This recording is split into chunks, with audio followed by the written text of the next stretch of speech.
Finally ഞങ്ങൾ കല്യാണത്തിന് പോവുകയാണ്. മൂലമറ്റത്ത് നിന്ന് നമുക്ക് തിരുവല്ലയിലാണ് കല്യാണം കേട്ടോ. അപ്പോൾ ഞങ്ങൾ 2 ദിവസം മുന്നേ തന്നെ യാത്ര തിരിച്ചു. കാരണം പിള്ളേരും കൂടെ ഉള്ളതുകൊണ്ട് നമ്മൾ രാവിലെ അവിടെ പോയിട്ട് ഉള്ള പോക്കും കാര്യങ്ങളൊന്നും ശരിയാവില്ലാത്തത് കൊണ്ട് തന്നെ നമ്മൾ 2 ദിവസം മുന്നേ തന്നെ നമ്മൾ ട്രാവൽ ചെയ്തായിരുന്നു കേട്ടോ.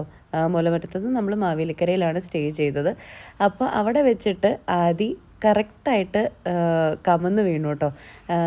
അവന് നമ്മൾ ടമ്മി ടൈമും കാര്യങ്ങളും ഒക്കെ കൊടുക്കാറുണ്ടെങ്കിൽ തന്നെ അവനൊരു സൈഡിലേക്കായിരുന്നു കഷ്ടപ്പെട്ട് കമല് കൊള്ളായിരുന്നു. ഇപ്പോൾ 2 സൈഡിലേക്ക് അവൻ കമലാൻ പഠിച്ചു. അങ്ങനെ അവനിങ്ങനെ ഭയങ്കര തലയൊക്കെ പൊക്കി പിടിച്ചിരുന്ന് കണ്ടപ്പോൾ ഞങ്ങൾ ഭയങ്കര ഹാപ്പിയാണ്. കാരണം ആൺപിള്ളേർ പൊതുവെ കുറച്ച് ലേറ്റ് ആണല്ലോ കമലാനും നടക്കാനും ഒക്കെ. എന്തായാലും കല്യാണം കഴിഞ്ഞു. റിസപ്ഷന് വന്ന സമയത്തുള്ള വീഡിയോ ആണ് പിന്നെ എനിക്ക് കിട്ടിയത്. അതിൻ്റെ ഇടയ്ക്കുള്ള വീഡിയോസ് ഒന്നും ഞാൻ എടുത്തിട്ടില്ല. കാരണം ഭയങ്കര ചൂടായിരുന്നു. അതുപോലെ എല്ലാവരും ആകെ തളർന്ന് വീഴുന്ന പോലത്തെ ചൂടായിരുന്നു എന്ന് തന്നെ പറയാം. പിള്ളേരാണെങ്കിലും ആകെ ടയേർഡായിരുന്നുകൊണ്ട് തന്നെ നമ്മൾ പള്ളിക്കകത്തും അതുപോലെ കാറിൻ്റെ അകത്തും ഒക്കെ ആയിട്ടാണ് നമ്മൾ കംപ്ലീറ്റ്ലി ഇരുന്നത്. പിന്നെ ആദീനെയും മമ്മീനെയും ഒന്നും എൻഗേജ്മെൻറ്റിൻ്റെ ഫോട്ടോസ് കണ്ടില്ലല്ലോ എന്ന് ചോദിച്ചത് കൊണ്ട് ഞാനിതിൻ്റെ അകത്തുനിന്ന് ഉൾപ്പെടുത്തിയതാട്ടോ.